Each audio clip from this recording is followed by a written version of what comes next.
I declare the Council Agenda Briefing Forum of the 15th of March 2022, held in Council Chambers at the City of Subiaco, open at 5:31 p.m. I welcome councillors, staff and the media. On behalf of the City of Subiaco, I acknowledge the Whadjuk Noongar people as the traditional custodians of the area. We recognise their cultural connection to the land and waterways of Subiaco and their continuing contribution to our city. We pay respect to their elders past, present and emerging, and extend that respect to all Aboriginal and Torres Strait Islander people. Please note this meeting is being live streamed and recorded, and by being present at this meeting, you consent to the possibility that your image and voice may be live streamed to the public. Recordings will be made available following the meeting, but confidential sections of the meeting will not be live streamed or recorded. Okay, tonight's agenda briefing is a hybrid meeting, meaning that we've got elected members and staff attending electronically via Zoom, as well as a number of people here in person in the council chambers.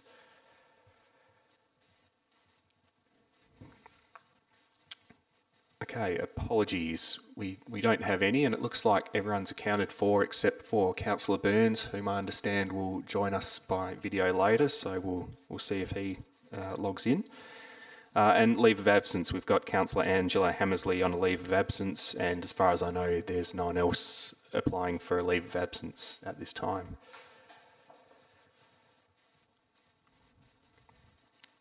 Okay, any disclosures of interest for any of the items in tonight's forum? No. Approved deputations. Okay, there are none, nor are there any announcements by the presiding member tonight. So let's get straight on to the reports of committees and officers. Okay, just looking at my list.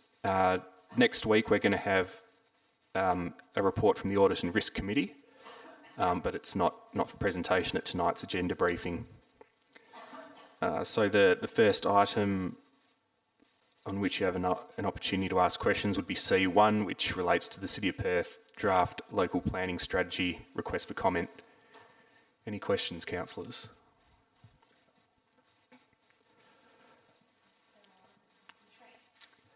Okay, C1, Councillor Stroud.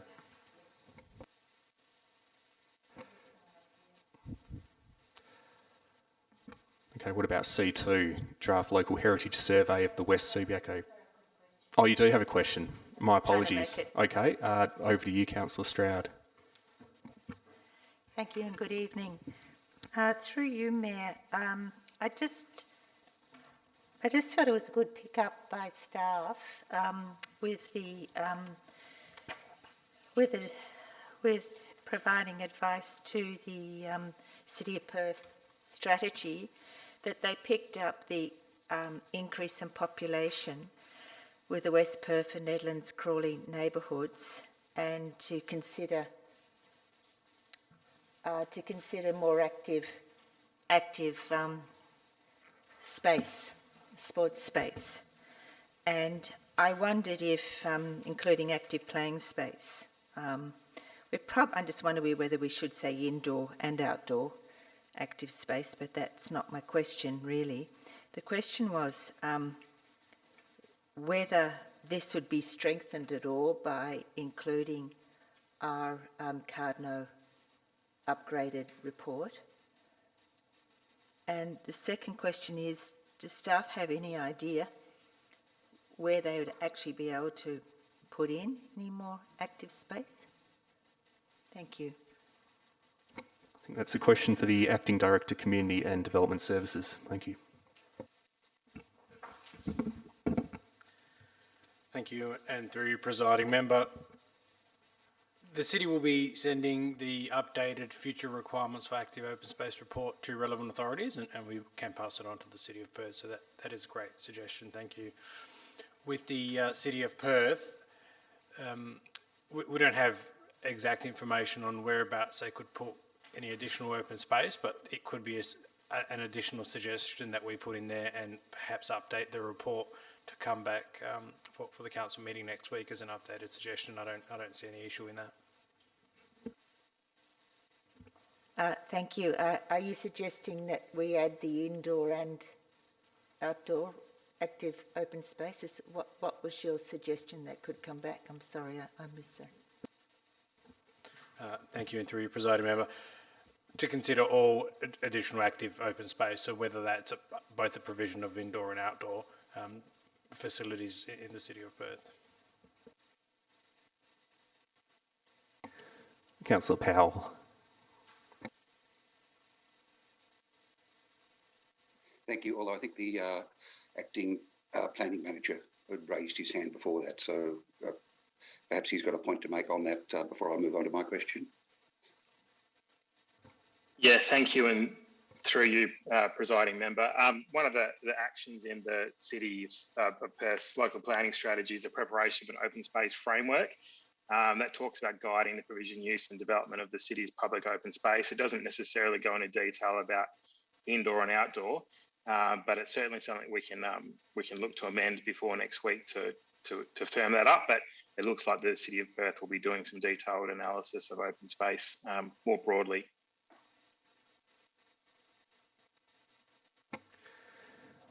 Now it's over to you, Councillor Powell.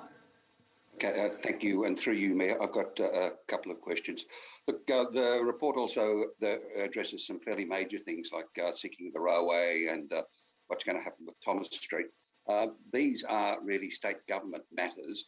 So is there any proposal through this to make, joint representations to the state government on this sort of matters?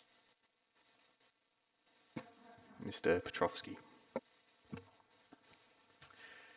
Thank you, and through you, presiding member.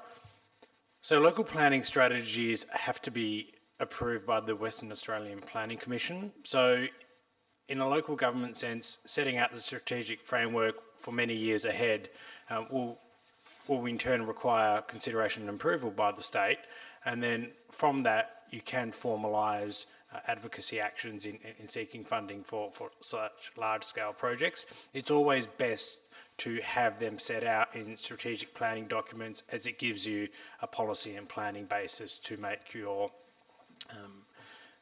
lobbying occur into the future. So the good thing is that they are considered and approved by the state in the first instance. Okay. Thank you. And one other question. This is about the ongoing redevelopment of the Charlie Gardner Hospital site with the new Children's Hospital. And I think the report acknowledges that there should be some recognition of the increased traffic and the need for transport to and from that site. Now, this is following up on what actually came from a ratepayer, and it's in regard to, does the proposed King Eddie being on the same site, should that also be then included in the report in regard to traffic and movement? Thank you. Thank you, and through you, presiding member.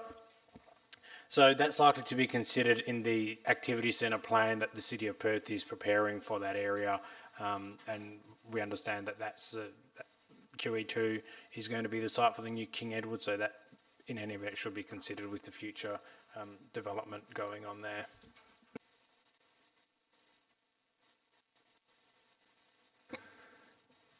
Okay, Councillor Powell, you've still got your hand up, but I take it that's all your questions asked?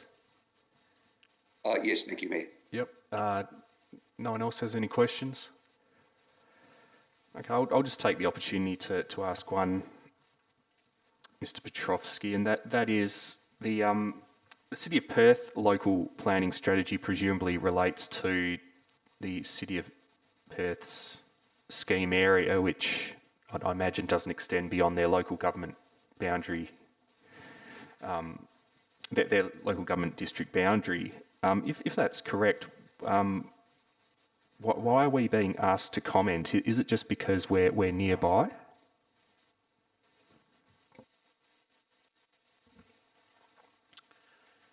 Thank you, and through you, presiding member. From memory, there is a provision in the local planning scheme regulations which requires consultation with adjoining local government authorities. So that's likely why we've been asked to comment. In any event, it's good practice to consult with your neighbours, and from time to time we've we've asked for comment from other neighbours, and City of Perth and Town of Cambridge, for example, have asked for comment on us. So it is built into the planning framework, and it is good because strategies talk to one another through the state planning framework on how land uses and planning is all intertwined, because in real life there's no borders out there. Thank you. Okay, I think we're ready to move on to C2, which covers the draft local heritage survey of the West Subiaco precinct. Any questions, councillors? Councillor DeVries. Thank you. Through you, Mayor McMullen, this is a question for Mr. Petrovski. Thank you for the fantastic report. It's very detailed and obviously gives us a sense of the history of these areas. But I have a question regarding an assertion that the inclusion on the LHS does not directly impact planning controls and serves as an information resource. Yet I'd note that in houses designated considerable significance level 2, and I assume level 1 as well, that proposals for demolition, alterations, additions and subdivision will be assessed in accordance with state planning policy, fantastic, and historic heritage conservation and local planning policy. So that's my first question. So indeed it appears it does have some impact. This is the question, does it? And the second question is the 11 new places that have been recommended to be included on the local heritage survey. Probably it's in the report. Could you direct me to where information regarding those 11 new places can be found in the attachments? And has that been done in agreement with the owners of those properties? Thank you.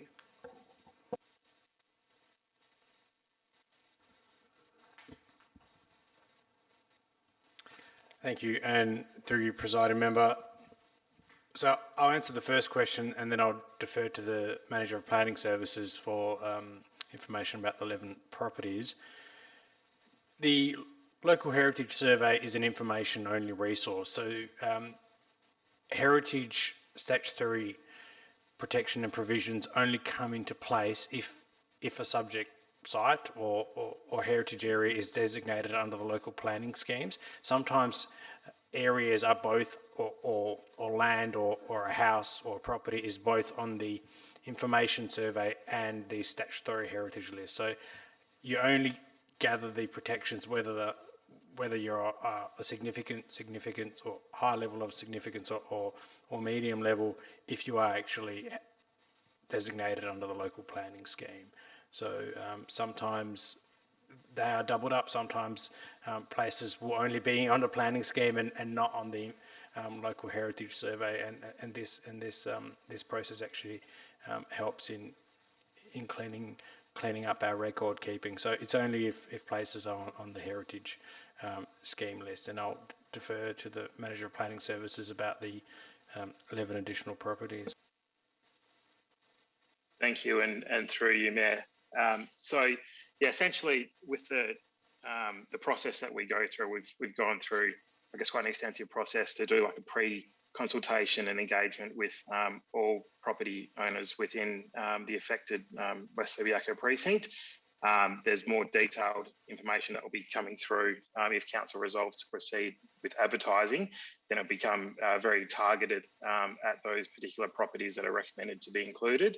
But we haven't done necessarily direct engagement with those owners yet.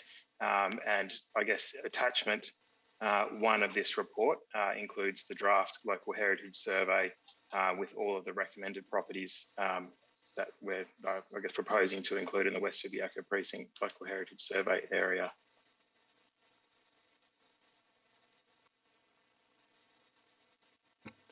Any other questions? Looks like that's it. Let's move on to C3, the adoption of policies required under the Local Government Act. Any questions about that item?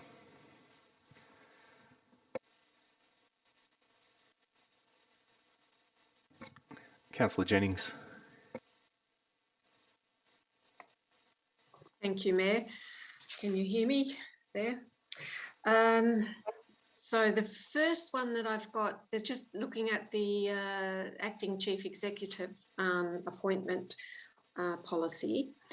The old policy, it's got the mayor consults with the CEO to appoint an acting CEO for up to 4 weeks.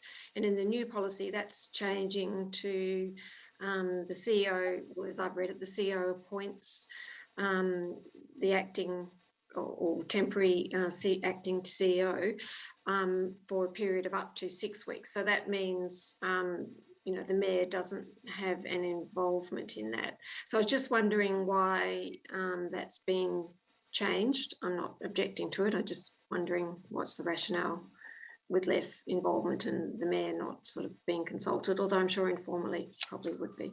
Thanks. Director Corporate Services. Through you, Mayor McMullen. I just need to look up so I can actually see people. My understanding is that when we've looked at this, because council has to actually, as part of the policy, identify who are, what positions are capable of acting for the CEO. You go through that process, and we need council to have taken that stance under the policy. And then when we've structured the policy, we've then flowed through from there for the CEO to then appoint who they would have acting. And I think we've got it as also within the policy a kind of cascade down if people aren't available. So we had to change it fairly substantially from our quite simple and brief policy that we had in the past. So as part of drafting that, we've just followed in terms of the requirements. So I don't know, unless Lee can add more, that we specifically looked at changing it from the CEO consulting with the mayor. We were more following the process in terms of the change in requirements.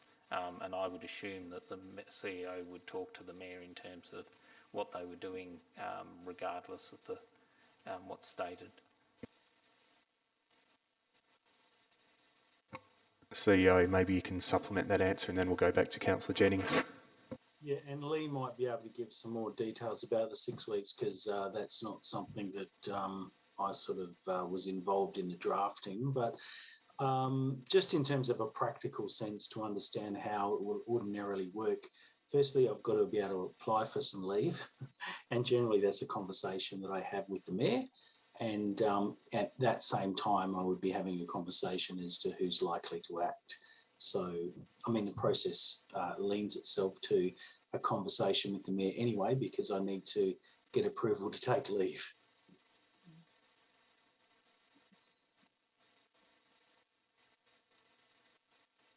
Lee, were you going to answer? Certainly. Look, just to contribute to the Director of Corporate Services and the CEO, the line that we took in making amendments to this policy is in accordance with the changes to the Local Government Act and reg requirements. And it's also very much in accordance and in line with what other local governments are doing. So that 6 week period seemed to be a common period across other local governments. So we were looking at best practice and what is familiar, what is common amongst other similar local governments. Councillor Jennings. Yes, thank you, Mayor. Through you, I have got another question. So, and I just have to go, so I have to reduce my screen and go to my attachment so that I can look at it. So just bear with me for a moment. I'm sorry. I've got it noted as in the attachments in PDF page 343, which is the draft policy there. In number 2E, it's got, it talks about appointing the temporary CEO, sort of a drafting point, I guess, that they will be appointed, but it's like an automatic appointment. So should that be a bit changed to say something like they would be automatically appointed in the circumstances, or because it's implying they will be appointed, but I'm not sure who does the appointing. In that case, it's implying that there is a process or someone will be appointing them. And in that case, it's not, it's just sort of an automatic thing, or that's how I interpreted it. Could you just address that, please? Just whether that needs to be tidied up, perhaps. Thanks. We might hear from the CEO on that one, and then go to Director of Corporate Services.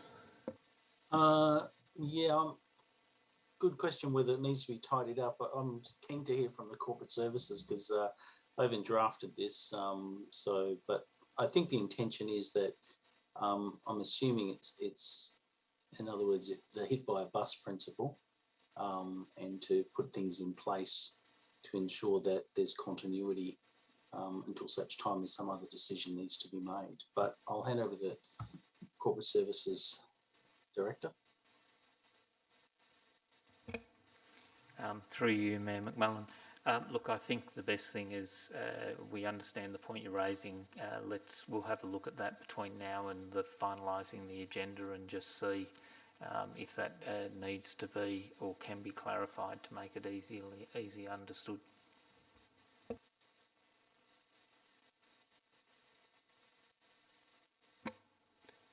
Any more questions, Councillor Jennings? Yes, please. Okay, keep going.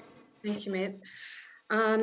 There's another section in there. It's just about liaising, and I think that's on PDF page 344, and that talks about the Mayor is going to liaise with the CEO.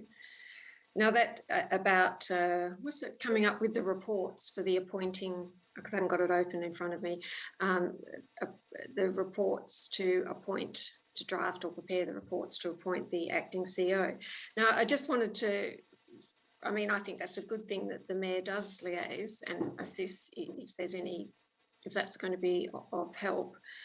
But I noticed that, and that's by way of contrast with the recent PIAC terms of reference amendment, where we tried to put up, or Councillor White tried to put up an amendment that said that the agenda, you know, the CEO would liaise with the presiding member on the agenda. Now they seem to be animals of the same colour here, but in one hand we've got the liaising's okay for this CEO appointment reports, but not for the PIAC. So I'm just wondering how does those two things be reconciled? Thanks. I might speak to that before I go to Director of Corporate Services, because we did get quite a good explanation of the role of a presiding member of committees when we were considering the PIAC terms, and my recollection of the advice we received at that time was that the presiding member of a committee actually has no formal responsibility outside of the actual committee meetings. So that's why you might say that a presiding member of a committee is a very different beast to the Mayor of the City of Subiaco. But Director of Corporate Services, did you have anything to add to your previous advice? Through you, Mayor McMullen, no, I don't think they are comparative. Obviously, there is a role in the Act in terms of the functions between the CEO and the Mayor. That is not something that transfers over to a presiding member where their role is in presiding at the meeting. Further question, Councillor Jennings? Yes, thank you, Mayor, and thank you everyone for bearing with me. I just noticed in the old policy there was a provision about, actually I'm going to withdraw that question because I've remembered I did answer that question myself, so don't worry about that one. I haven't got any more on the CEO temporary policy, if anyone else has got questions about that one. And I think I have got another question, but I have to locate it, thanks, on other policies, thanks. Okay, there's an opportunity for other people to ask questions, but I think, Councillor Jennings, you're the only person with your hand up at this stage. So, okay, Councillor Stroud, you go, and then we'll go back to Councillor Jennings. Thank you, Mayor, and through you. Yes, just while we're on the CEO one, and apologies, I did send some heads-up questions, and but I see that staff haven't had a chance to respond, but that's okay. So here we are. I was interested in the 5A where it refers to 100% remuneration of the cash component of a CEO package. And I was just interested if that was common practice in local government, because I wondered why just stepping up isn't enough of an opportunity and prestige and so on. And given that as a deputy mayor, where I had to step up recently and there's absolutely no consideration of improving my package, but there you go. So yes, is this common practice or is this something that the city has some thought of? Thank you. Mr. Hawkins. We'll hear from the CEO first. Thank you, Mr. Mayor. Look, I think ordinarily each local government is able to, I suppose, design its own policies, and they can be amended. Including 100% would not be unusual, but there would be others that may do some percentage thereof. I suppose by just including it at that, it's pretty clear cut. It doesn't give consideration to look at other matters, but majority of the local governments that I've worked at, usually when there's acting, it would be on the equivalent salary, unless there was a reason as to why it was felt that that person wasn't doing 100% of the duties. So usually, let's say, for example, it was over a shorter period of time and they weren't attending council meetings or something of that ilk, then you might consider a lesser percentage, I suppose, than the 100%. But if they're doing the duties, the general practice across the industry would be to remunerate accordingly.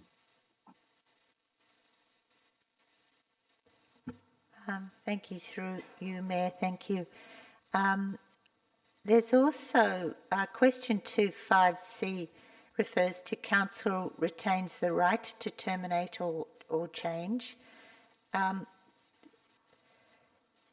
I'm just wondering, how immediate this could be. And, in the case of course, it's some sort of extreme situation, but we've gone through extreme times. So I just want to know how that would work.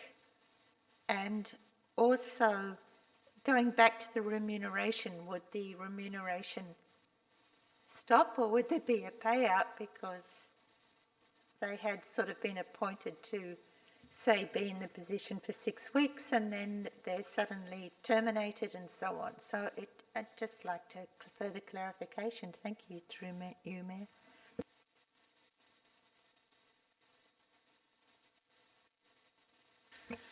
Through you, Mayor McMullen. In terms of where the council might say that they don't want the person that's been appointed to act any longer in relation to it, once they stop acting, then they wouldn't be getting remunerated. They're only being remunerated at the point that they're actually fulfilling the role of the CEO in an acting position. The other bit I would have to give more thought to and come back to you on.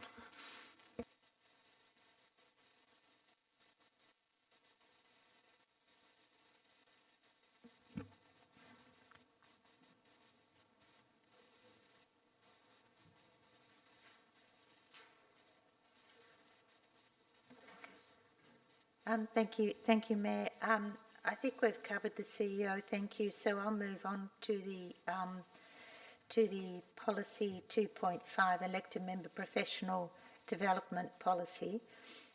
Before you do, sorry, Councillor Stroud, I'll just go back to Councillor Jennings. I think her questions about the CEO, acting CEO policy are all finished, but in any case, Councillor Jennings, you go first, and then we'll go back to Councillor Stroud. Thank you, Mayor. It's okay if Councillor Stroud wants to go first, and also I haven't got a question on that. I have finished with the CEO and I haven't got a question on the professional development. So if you're doing it in order, maybe it's better that Councillor Stroud does that question, perhaps. Is that okay? I agree. Councillor Stroud. Thank you, through you, Mayor. I'm interested in if we know what the cost of the compulsory e-training is, and I assume the city pays for it. It just might be relevant when we start thinking about the other costs, which the CEO has, from my understanding, delegation of. So that's one question I'll ask all three and then leave it to you. The other comment was the idea about the elected member, that there is notice that the elected member has completed the training, and I'm wondering how the city would know. After all, the authorised inquiry got that terribly wrong recently. So I'm wondering, would it be appropriate to insert that the elected member provide the certificate of proof of the final completion of their e-training?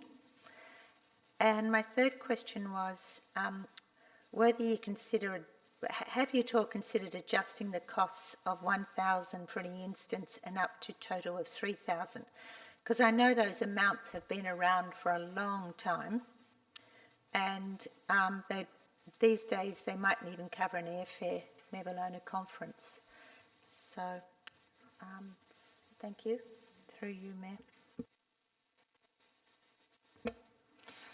Through you, Mayor McMullen.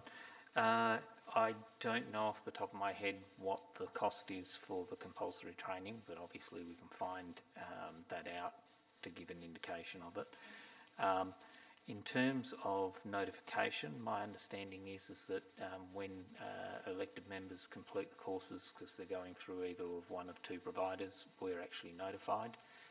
In relation to why the other party couldn't get it right, I'm not sure, because we sent them a document that told them.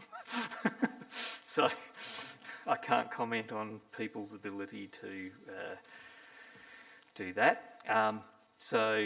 But we can have a look at that. But I think if we're getting notified on completion, then I don't think we need elected members to be sending us copies of the certificates, but we'll have a look at that and also come back to you on it. And in relation to the amounts, I'll have a discussion with Lee and the team, and yeah, let's have a look at that between now and finalising the report for Friday. Councillor De Vries. Yeah, through you, Mayor McMullen. I think the e-training is also done at Walga, so I think the costs for that often come around about 600 to 800 a day, so that might be a ballpark figure for the costs of the overall training if we take the actual Walga cost into consideration. But more that I noticed the item policy manual 2.5, the elected members' professional development, the word continuing's been inserted, so there is some assumption there that that's ongoing, aside from the compulsory modules that we've all done, most of us. Will there be an expectation, since that word's inserted, that we do more ongoing training? Thank you. Through you, Mayor McMullen.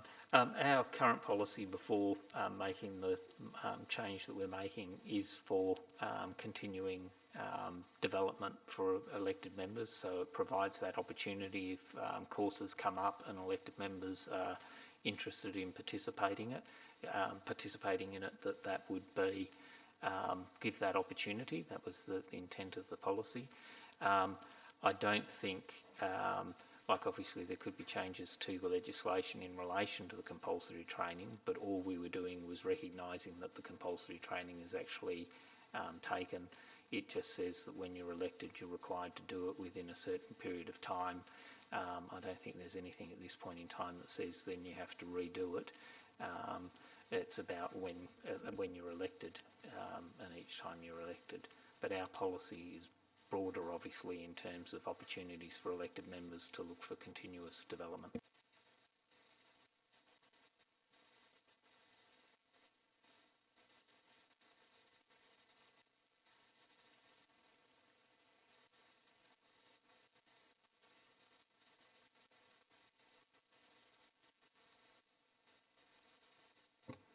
Okay, if there's no other questions about the policy we've just been discussing, I'll ask one.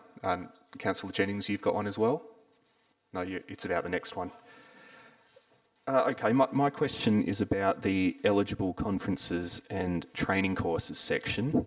am I reading it correctly in understanding that that's a section about courses other than training which would be considered compulsory under the local government legislation? And do staff consider that there's ample flexibility in the eligible conferences and training courses section to cover training that's not local government specific but could still be relevant to our roles?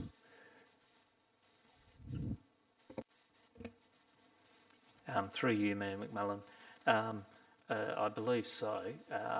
The intent would be as if they're like just identified as not needing, further work or justification. But if an elected member identified a course, say through, say the Governance Institute or something like that, then the normal process that we've done in the past is that the particular seminar or conference has been sent through with the details so that it can actually be assessed.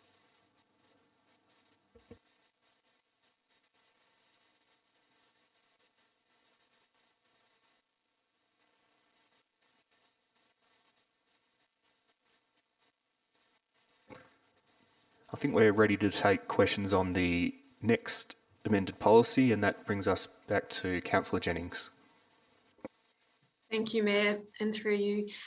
I've just, if you could, the Director, Hawkins probably, it's clause 5 of the events policy, and that's events not to be considered for approval. And one of those is city-sponsored functions or events.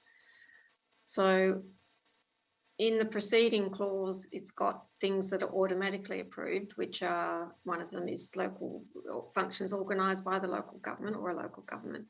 So I'm just wondering about these sponsored events. Does the implication being, I think, that we don't have to get approval at all, and it's okay just to go to those things potentially, and then we might have to make a declaration if it's a free event and we've had some kind of gift or something. But could you just explain that, because I'm a little bit confused. I would have thought that the city sponsored functions or events might be something that would just be automatically approved. But anyway, could you just explain that, please, Director Hawkins or whoever, and through you, Mayor. Thank you. Through you, Mayor McMullen. The policy isn't required to cover those events. So my understanding is that effectively they don't need to have the approval that if they're city-sponsored events or city-run events, then elected members in their roles as elected members can attend those events. And that was how it was worded. But if we need to just check the wording of that to make it clearer, but that's my understanding of the intent, unless Lee, she's nodding. No, you're quite right, Scott, but we can look at that wording. Yeah, if I could add, I think the heading is a little bit clumsy. Through you, Mayor McMullen, Alex suggested that what we might need to do is just change the wording to kind of say those types of events fall outside of the policy, or some wordings to those effect, to make it clearer that they're not intended to be captured by the policy.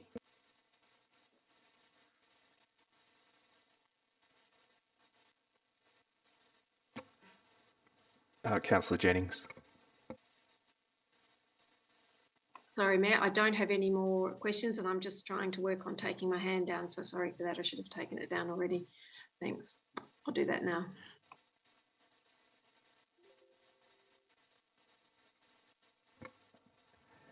Okay, I'll just ask a question about that. The same policy.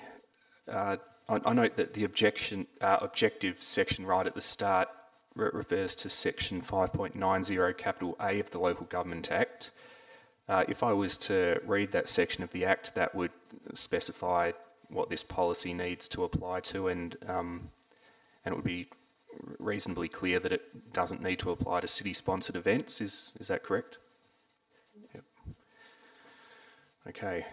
Any more questions about the current item before we move on?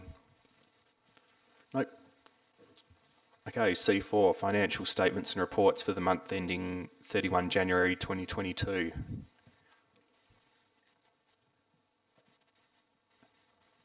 No one online has any questions, and no one in the chambers. Councillor Stroud. Councillor Stroud first, and Councillor Powell. Councillor Powell. Hold on for 1 second. I've got to find my. My question related to the very last few pages of attachment 8, schedule of accounts, it appears in January there were quite a few reversals of cheques. I think the total at the bottom was something like 42. Could we have an was there some sort of problem in January, or is this pretty well what you could normally expect? And could I get a bit of an explanation of what the figures at the very end mean, the total cancelled, and then what the grand total of 17 and involving some millions of dollars? So yes, an explanation of what those figures actually mean, and if there's a reason for that number.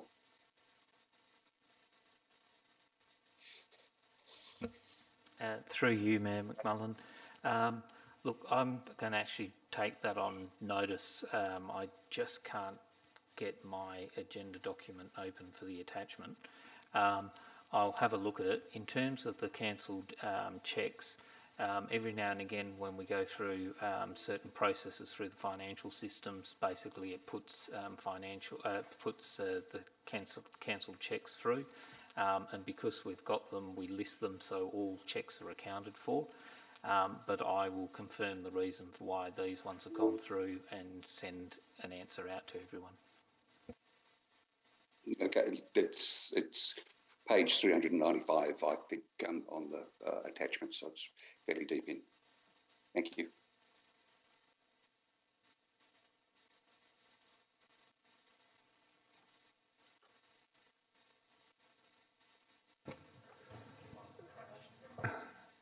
Councillor Powell, that's all your questions, is it? Yep. Councillor Stroud. Thank you. Through you, Mayor, thank you. I noticed the invoice from Moray and Agnew lawyers for $15,000 as a prepayment for the legal review of the MOU. Do we have any idea of the final payment? Has that been made? Thank you.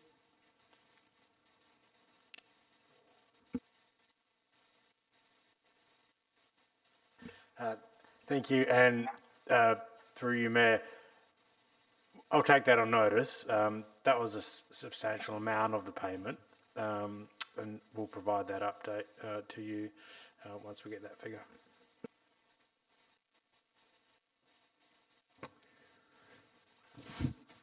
No other questions about the financial statements? Okay, that brings us to two confidential items. We don't vote to go behind closed doors tonight. However, we will do so at next week's council meeting. But for now, I think we'll bid the members of the public, or should I say the media, farewell. And we'll ask whatever questions we need to about the next two items, and that'll bring us to the end of the agenda briefing session.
Thanks everyone for the questions. I declare the City of Subiaco Council Agenda Briefing Forum of the 15th of March closed at 7:47 p.m.